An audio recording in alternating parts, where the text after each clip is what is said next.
Hi everyone, I'm Vienna Marie and I am a creative based in Sydney, Australia. I am also a photographer and videographer, and I have teamed up with Godox today to talk about video lighting, especially using their macro light. As a creative that is always constantly on the go and needing gear that's light and compact, the Godox Ring72 LED light is one of my go-tos, especially when it comes to shooting macros and detailed shots. What I love about this LED light is one, that it's lightweight and it's very easy to use. You just swivel it onto your lens of choice and bam, there you go, instant light for whatever occasion or situation that you need. Number two would be the fact that it helps for both video and photography, which is a huge plus. Lastly, it supports both detachable lithium battery and 4 AA batteries, meaning that you have power when you are constantly on the go and needing something to light straight away. Don't forget to like and subscribe Godox's official channel, and wait till the end for a free product giveaway. Alright, so we are now in my home studio to give you a bit more flexibility in seeing how to actually use this in a home studio setting. The combo that I've chosen to shoot this is the Sony 90mm G lens with a 62 thread ring on it.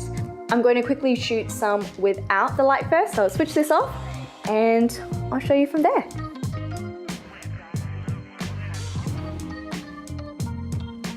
What I really appreciate about this product is the fact that it's just really easy to use. When I look at it particularly, it's quite warm and it makes me feel approachable to it. So if I was to be in front of the lens or go in front of someone else, it wouldn't be as overwhelming as other ring lights that probably influencers or vloggers use on their YouTube. But this one is pretty good.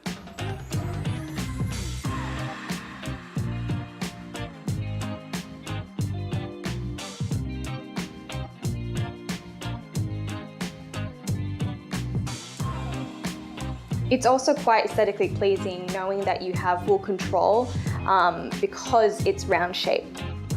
I just feel personally that it's just a nice touch to your camera. The fact that it's both the ring light and the control unit at the top that's light is a huge plus. If you're a photographer and videographer, gear is everything, and also your health is everything too. So you kind of want to make sure that you're stable and that you're secure in the way that you operate and film. And this ring light is definitely one that isn't too hard and something I would recommend for the books.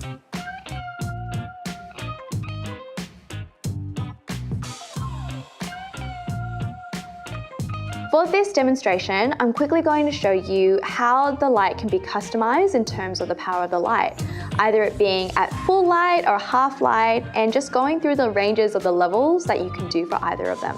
So we're quickly going to turn on the light itself. And at the moment, it is at full ring light. Now, as you can see, you can swivel in between, either turning off the right one or the left one here, and even turning back one on. And going through from the levels of 1, swiveling it through, up to 10. This can demonstrate some bits of contrast and dimension or dynamics in your video or photography that you're capturing, in this case the food photography. Or we can put it onto the other side, creating more shadows as well.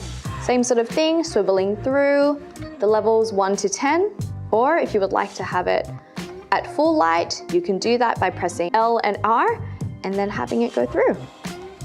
And just figuring out which one you would like to capture, either for photo or video.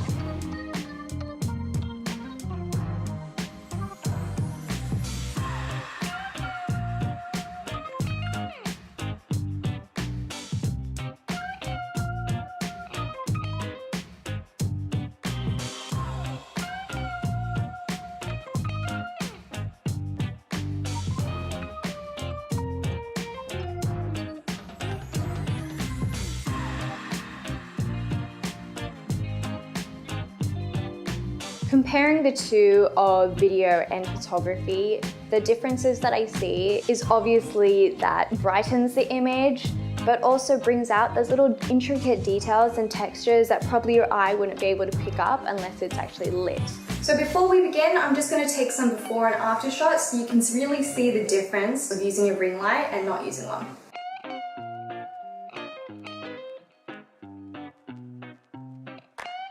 So this is the raw that you'll see here, and now I'm going to just quickly look at it with some light. That's nice. Now, what I really think at the moment, because it's quite harsh, the lighting, and I don't think you'll be able to see it, but I'm going to actually dial down one of the things here so we can get a bit more dramatic lighting. Now, the good thing is it doesn't have to be fully dramatic, but I think it will just add some nice sort of dimension to it.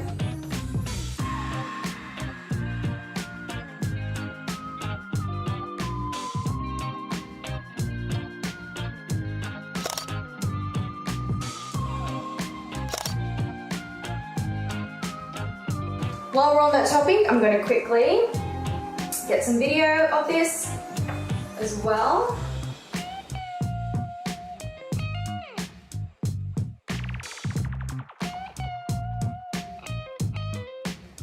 And this is without lighting.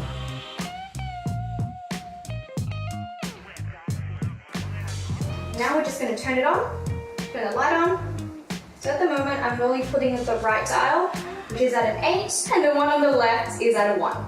So yeah, you just see straight away reflecting and exposing on the textures, so the viewer and the audience can really see already what the cookie is like. It's actually feeding into, pun intended, the senses of the viewer.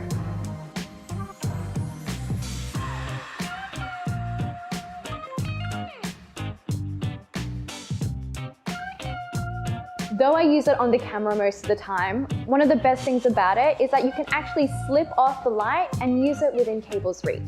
As a creative, it's always nice to have that bonus of flexibility and just problem solving. And to have that with a light that is portable like that, that's a huge plus in my books.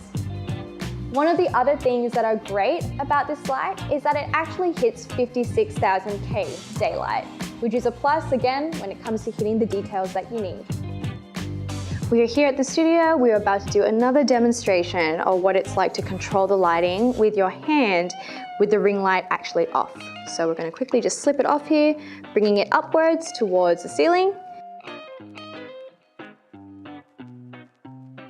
And then just bring it towards the product, whatever you would like to do to help illuminate it. So we can bring it around in a beautiful shape, in a circle, or whatever other form you'd like to desire for it to enhance the product that you are shooting.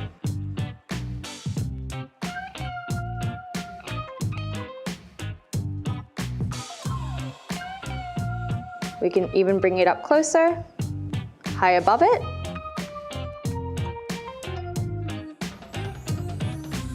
Which is really, really nice for food photography or even food video. You can bring it back for even a nice reveal shot coming on through.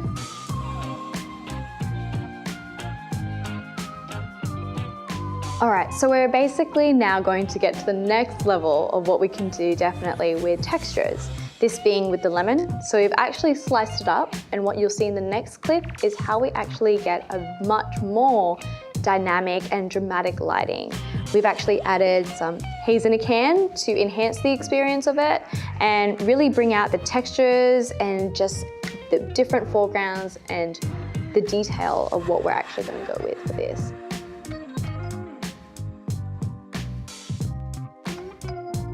All right, so we are going to do something different for this scenario.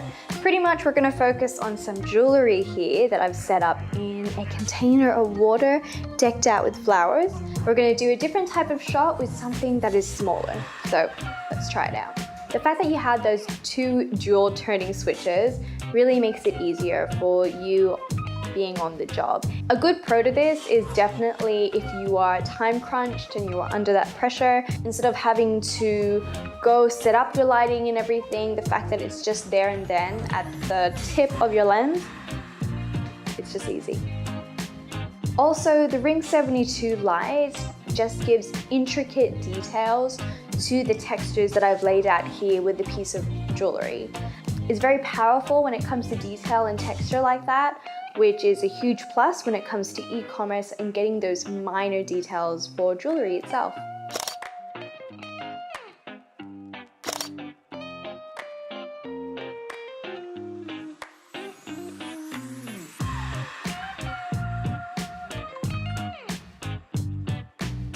So guys, I hope you really enjoyed this video and that you learned something from this photography/videography tutorial.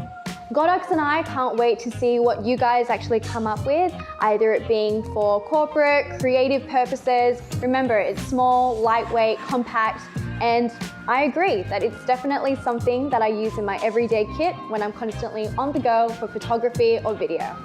Thank you for tuning in. I'm Vienna Marie and hope to see you in future episodes.